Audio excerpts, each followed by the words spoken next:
O patrimônio cultural em pauta pelos 1080 AM. Momento do Patrimônio. Produção e apresentação, Guta Teixeira e Diego De Vincenzi. Boa noite, ouvintes. A partir de hoje teremos alguns programas dedicados à Capela de São Pedro, edificação para a qual o projeto Resgate do Patrimônio Histórico e Cultural da URGS está captando recursos em 2015. O convidado deste momento do patrimônio é o Diego, que mais uma vez sai do papel de entrevistador para o de entrevistado, porque ele é o responsável pela pesquisa histórica do projeto de restauro da Capelinha. Diego é licenciado e mestre em História pela URGS e está fazendo doutorado também aqui na universidade, com temática relacionada à história política do Rio Grande do Sul. Boa noite, Diego. Boa noite, Guta. Diego, por que a Capela de São Pedro foi escolhida para a captação de recursos do projeto Resgate do Patrimônio Histórico e Cultural da URGS? Bom, Guta, a ideia de colocar a capela dentro de um projeto de restauro se deu para privilegiar uma área da URGS que, de certo modo, é desconhecida, tanto academicamente, né, dentro dos muros da universidade, como para a comunidade externa, né? Que é essa área da Estação Experimental Agronômica, onde a capela se insere. Então, nós quisemos, com o restauro da capela, poder dar visibilidade para um prédio da URGS, para um patrimônio da universidade, que, de certa forma, está esquecido lá, né? A capela tem determinadas características importantes, que eu vou falar posteriormente, e a gente quis, então, como nós já contemplamos muitos prédios aqui do Campo Centro, né? Tanto do primeiro como do segundo quarteirão. A gente decidiu que era hora, né, de expandir, já que a URGS, né, possui diversas áreas, não só em Porto Alegre, mas também fora delas, como as áreas litorâneas e também essa, no caso de Eldorado. Nós decidimos, então, poder trabalhar com um bem patrimonial, né, um bem cultural importante que a universidade possui, que se localiza lá na Estação Experimental. Tem também o fato de ser o prédio mais antigo da universidade, né? Exato. A capela também, ela detém algumas características importantes, como isso que tu falaste. Ela é o prédio mais antigo da universidade, ela é datada de 1893, e embora ela não esteja destinada a questões acadêmicas, questões educacionais, ela faz parte desse conjunto patrimonial que agora nós estamos cuidando e estamos querendo que ela se torne totalmente restaurada para poder estar acessível para a comunidade. Diego, como é que se dá o processo de tramitação documental até a aprovação final para a captação de recursos? Isso é algo que está cada vez mais rigoroso. O Ministério da Cultura ele vem implementando normas, né, mais complexas, cada vez mais, para que os projetos sejam aprovados pela Lei Rouanet. Inclusive porque são muitos projetos culturais do Brasil inteiro que são mandados, né, e que querem se valer da Lei Rouanet para poder utilizar esse dispositivo de captação de recursos via dedução do imposto de renda. Então, é algo que tem que ser bem feito, né, para lograr a aprovação. Então, esse projeto, né, de restauro, ele comporta previamente, antes dessa aprovação que tu mencionaste, tanto uma parte documental para mostrar a importância histórica, cultural, no caso desse bem patrimonial, né, no caso desse bem edificado que a gente trabalha, como também uma parte técnica mostrando tudo que vai ser feito em termos de intervenção dentro do edifício, né, que está para restauro. Então, no caso da capela, teve uma pesquisa histórica que eu desenvolvi, né, tentando mapear a trajetória dela, como é que ela se insere naquela comunidade, né, como ela se insere na história da Estação Agronômica, onde é que isso se cruza, né, onde é que essa área da Estação Experimental, junto com a capela, se cruza junto com a história da universidade, mostrando essas características culturais dela e históricas. E também, junto com isso, tem essa parte técnica, né? Todo esse levantamento, então, técnico, histórico, né, que é feito, é, então, encaminhado para o Ministério da Cultura. E isso é analisado também por técnicos aqui do próprio IFAM, né, da sucursal, digamos assim, do Rio Grande do Sul, né, há um trabalho conjunto, então, de comunicação nosso com eles, porque eles podem pedir algum detalhamento técnico maior, né. Então, o Ministério da Cultura dá a palavra final, mas ela também tem o assessoramento, digamos assim, do IFAM e, mais especificamente, do IFAM regional, que é o nosso órgão de contato mais direto aqui, né. Então, se a proposta for aprovada, né, por um conselho dentro do Ministério da Cultura, nós então estamos autorizados a captar recursos de pessoas físicas e jurídicas, né, e essas pessoas físicas e jurídicas podem destinar os recursos principalmente através do imposto de renda, né, a dedução ou 4% ou 6%, né, do imposto de renda devido para o projeto de restauro da capela, né. É criada uma conta específica, né, onde esse dinheiro entra, né, e a partir de uma determinada quantia tu já pode começar a executar a obra, né.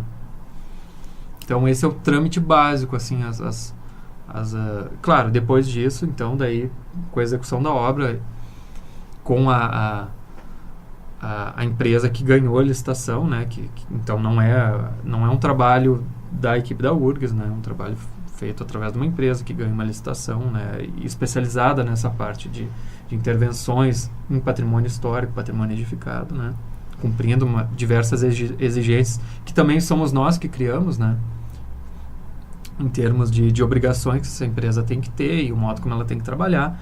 Essa obra ela é orientada pelos fiscais aqui do nosso próprio setor, né, e ela tem esse andamento. Esse é um andamento básico. Que metodologias tu utilizaste na pesquisa histórica sobre a Capela de São Pedro? A Capela de São Pedro, ela tem uma dificuldade pelo fato de a documentação relacionada a ela é muito esparsa e eu ainda busco isso, né? Então, além de uma documentação, né, escrita que existia dentro da própria estação, como certidões, né, de compra e venda, também tratando de um pouco da história da capela, de como se deu a criação daquela grande fazenda, né, daquela grande estância. Também me baseei muito, além dessa parte documental escrita, na metodologia da história oral, que, a grosso modo, são entrevistas, né? São entrevistas com pessoas que podem, de alguma forma, contribuir para resgatar a história de um determinado bem, no caso, como a gente tem esse objetivo específico, resgatar e poder, né, juntar peças para trazer a história da estação agronômica da capela, né? Então, eu entrevistei professores, funcionários, inclusive que estavam, alguns ainda vivos desde a criação da estação, que foi em 1960, né? E a partir disso fui mapeando como é que também a partir do momento que essa área é comprada pela universidade, como as pessoas se relacionam com a capela, né? Porque é um centro religioso, ela está dentro de uma fazenda, e então, né, o que foi feito a partir daí, né? E além disso, eu busquei uma bibliografia específica, né, sobre a história de Eldorado, de Guaíba, de toda aquela região. Para ficar bem claro, a Estação Experimental Agronômica fica em Eldorado do Sul, que é um município relativamente recente na nossa história, né? Ele é da década de 80. Antes disso, a área pertencia a Guaíba.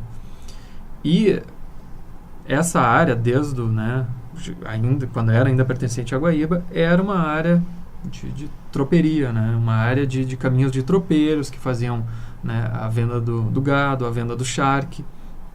Então, era uma área repleta de estâncias. E a capela, ela se situava numa área chamada Fazenda Evangelina, né? E os proprietários, então, ergueram a capela para o seu culto privado e também pessoas da comunidade, né, adentravam na estância para também realizar as suas cerimônias religiosas nesse espírito de congregação, né? E são dados que eu realmente busco, né? Eu te digo que não é uma história que está ainda completa. E, na verdade, nunca vai ser completa, porque a gente sempre trabalha com vestígios do passado, com fragmentos, né? Mas a minha ideia é, indo mais a fundo, principalmente na busca desses documentos escritos, né, que eu consiga, né, cruzar dados dessas fontes, né, escritas e ter um panorama mais completo a respeito tanto da Estação Experimental Agronômica como da capela e da fazenda da qual ela pertencia anteriormente. Tu falaste nos cultos que eram realizados na capela quando ela ainda fazia parte da estância, né? Com a aquisição dessa área pela URGS, né, se tornou a Estação Experimental, continuaram acontecendo cultos ali? Isso é interessante, porque a capela, essa prática se manteve.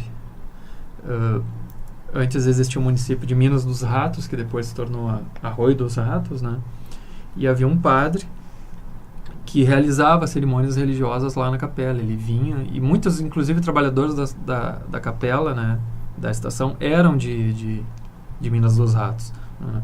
Então eles iam, o padre ia até a Estação Experimental, né, realizava essas cerimônias religiosas, principalmente em datas festivas como Natal, né, véspera de Natal, fazer uma pequena missa de Natal, ou então alusiva ao dia de São Pedro, que é o padroeiro da capela, né, Capela de São Pedro. E também, posteriormente, ocorreram cerimônias como casamentos. Então a gente já vê que a capela ela permanece, né, ligada às ações daquela comunidade, daqueles novos personagens que estão no entorno, né? No caso, essa comunidade acadêmica da URGS, né, que passou a transitar naquela área. E é legal de ver isso, né? A permanência das questões do sagrado, né? A religião ela é uma força que ainda une, né, as pessoas e que ainda desperta, né, a atenção e desperta os sentimentos das pessoas.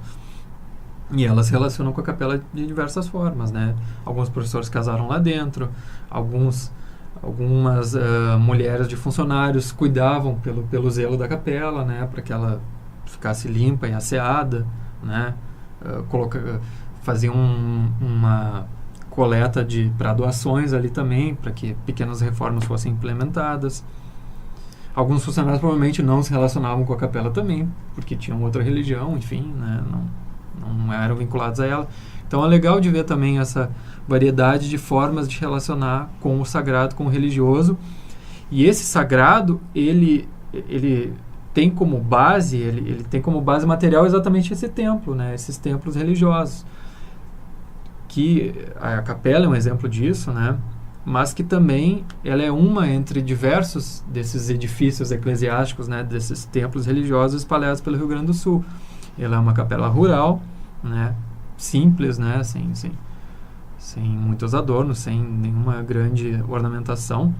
Então, não havia muito tempo para se perder com grandes ornamentos, né? A ideia é que fosse criado a igreja, as capelas, né? Principalmente nas zonas rurais, mais simples do que uma grande igreja, uma grande catedral, né? E que não necessariamente esse rebuscamento ornamental não precisaria estar vinculado, mas era importante que a capela estivesse ali, né? E foi o que foi feito em várias regiões do Rio Grande do Sul, né? Principalmente nessas zonas rurais. E eu acho que a capela também, ela agora vai ser interessante, porque é o nosso momento também de se relacionar com ela, né? Nós, agora do patrimônio histórico, né?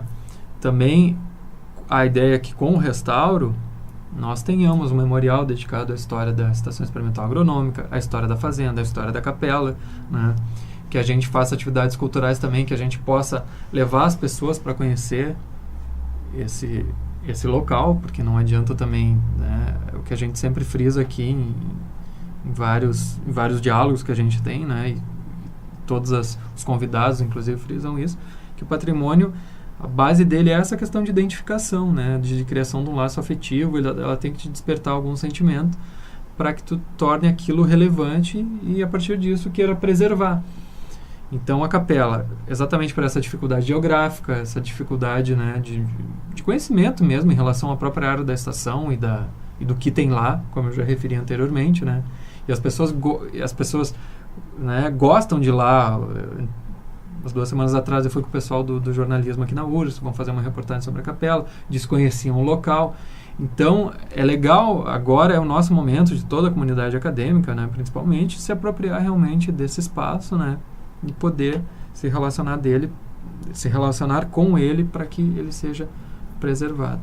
Diego, como havíamos combinado, nós retomaremos a entrevista na próxima terça-feira, trazendo mais informações sobre a Capela de São Pedro. Ok, Guta. Boa noite. A gente se vê semana que vem. Boa noite, Diego.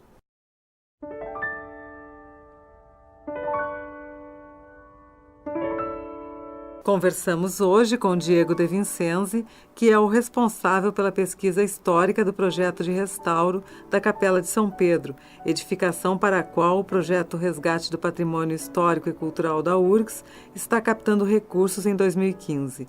Diego é licenciado e mestre em História pela URGS e está fazendo doutorado também aqui na universidade, com temática relacionada à história política do Rio Grande do Sul.